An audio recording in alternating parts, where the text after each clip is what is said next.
So standing by with Giants starting quarterback Daniel Jones. Thank you for joining me. Thanks for having me. You know, I feel like before we start, I have to remind everyone that you're a Dukester and I'm a Tar Heel. So before we start this interview, I'm just going to give you a little quick opportunity to just get the jokes out as far as UNC's basketball team starting ranked number one, preseason overall, right? and ending with the NITs. Anything you want to say about that real quick? That was a tough year for y'all. I won't rub it in too much, but you chose to start it that way. Okay. So it was a tough year, though. A tough year for y'all. But we did get y'all in, when you played the last game with your last coach, Coach K. So yeah, that's in the past. That's in the past? Okay, it's in the past. Okay, we'll move on. Well, speaking of the past, or this past off season, you got a big contract for a year, $160 million, obviously, and you did that after having just like notable progress under Brian Daboll, increasing your completion percentage, passing yardage, ball protection, all that other stuff. So I'm just curious, what aspects of your game do you feel like you want to see this year go to the next level, especially in comparison to the other QB1s around the league? I think continuing to grow and all those things you mentioned. I think protecting the ball will always be important at this position and something that you need to do well. Ultimately my job is to make good decisions, and help our team score points. So in whatever ways I can do that, I think, as a group, creating explosive plays is something we've talked about and finding ways to do that. And I think that comes down to executing consistently and taking advantage of opportunities we have. But, we've got to function well and Dave's reminds me, just make good decisions and lead the team to score points. And you mentioned in practice today you guys were working on that running aspect, and that's one aspect of your game I really noticed that you balled out in last year, 708 rushing yards, 7 rushing touchdowns. Is there an example in a game last year where you just took good pleasure as far as like getting past someone with your speed or your physicality? You're like, oh, that dude didn't see me. You know what I'm saying? Is there anything like that you can remember? I don't know if I remember a specific one that stands out, but I think it helps when you got Saquon back there. Obviously, he's a huge key for defenses, and when I'm able to pull the ball or run around the edge or find an opportunity to do that, it's it's nice, and I think it's a large product of them being so keyed on him and scared of him, gashing him and hitting him for a big one. But I try to take advantage of those opportunities when I can. Do you feel like linebackers underrate you in that aspect? Maybe a little bit. But hey, I'm not complaining about it. So how do you go about building your speed? You're talking to a former Tar Heel trackster, so I'm really going to listen to this answer here. But no, I'm really curious, because it's not just about being big and physical and catching people with your sneaky speed, but how do you go about just getting faster or increasing it?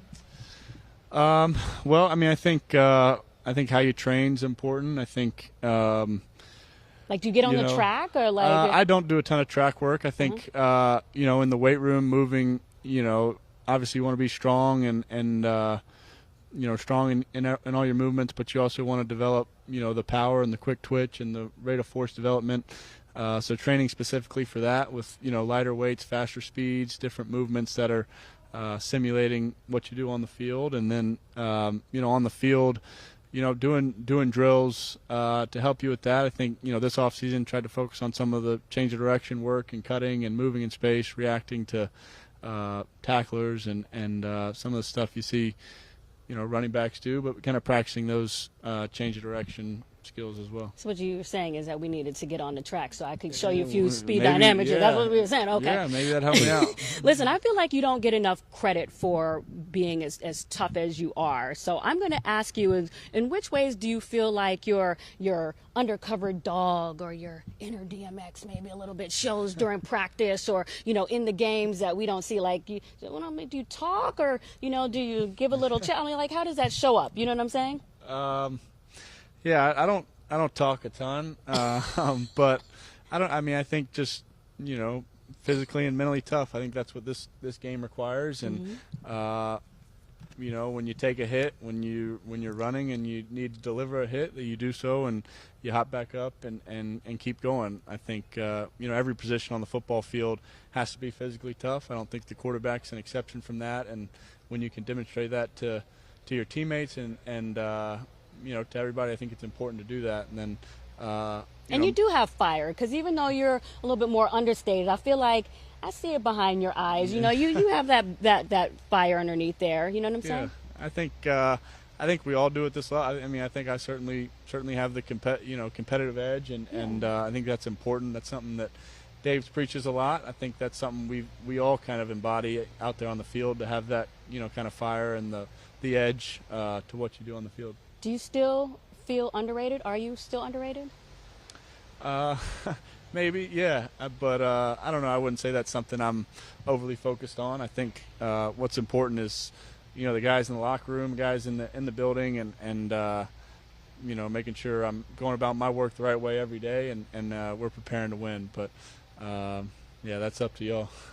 Well, speaking of underrated or just underrated, you see Aaron Rodgers, in town, obviously, the new quarterback in the New York area. He's at Broadway. He's at the Knicks games. He's at Tahoe golfing, talking about ayahuasca, whatever, all this other stuff. And meanwhile, you're more low-key. And I'm just curious, how do you feel like just guarding your privacy or being a little bit lower-key serves you in terms of how you go about your approach? You know what I mean?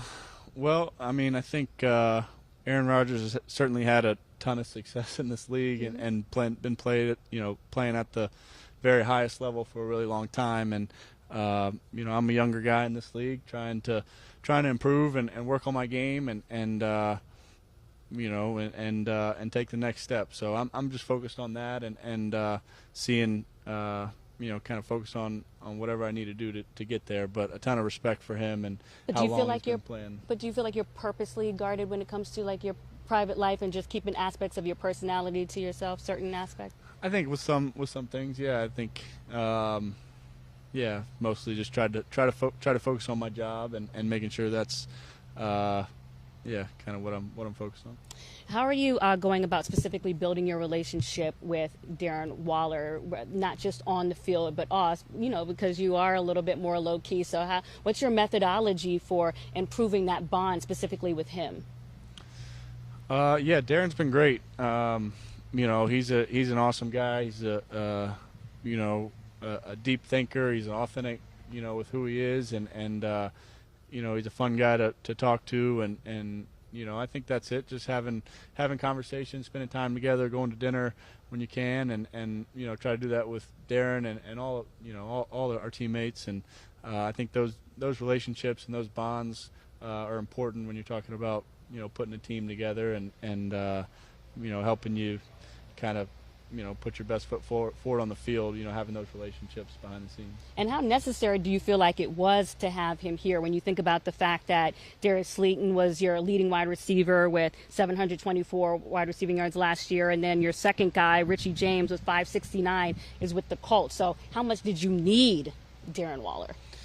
I mean, I think I like all the guys we have. I think Darius has obviously been huge for us these past few years and played really good football for us. He'll continue to be a big part of what we do.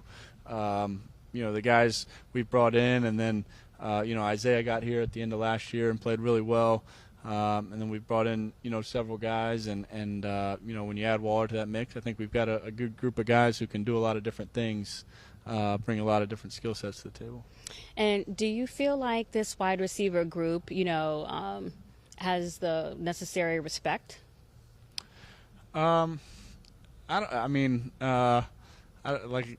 said, that may be for y'all to decide. I think, I think the world of them. I think we have a lot of skilled playmakers, who can attack a defense a lot of different ways. We've got speed, we've got, shiftier guys. We've got Darren with his size, and a lot of big time playmakers for us. So I think very highly of this group, and I would expect other people to see it that way too. Just last couple here with Saquon Barkley. I'm just curious, how did you go about building or just bridging that gap of awkwardness, rather, when he was going through his contract talks, as far as just being respectful of the business side, but also trying to show him empathy as a friend? I mean, we were in communication through the whole thing. I mean, we talk all the time, and like you said, he's a close friend of mine. And I think we understood the situation, understood the business part of it, and that we both were kind of trying to balance that and make the best decision we could. So, we were in touch, we were talking, and I think, it's tough when the business side of it kind of works out that way. But I think the world of him, as a guy, as a teammate, as a leader, and just who he is as a guy. And last question, what would you say to anybody out there, whether it's just NFL fans, media, whoever, that characterized last season as a fluke or just as a mirage? What would you say to those people?